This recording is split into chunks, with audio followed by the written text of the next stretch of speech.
We have drought for a couple of years now, so the water well is very important and everybody in the village needs the water from the well.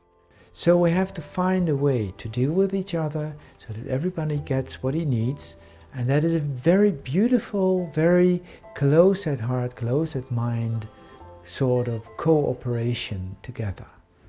You need to divide the water and you need to do it in a way that everybody is satisfied. In reacting on anything that is happening in life, I also have to be able to react to people, to live with people and to interact with people. But mostly I have to deal with what they are doing and let it not hamper myself.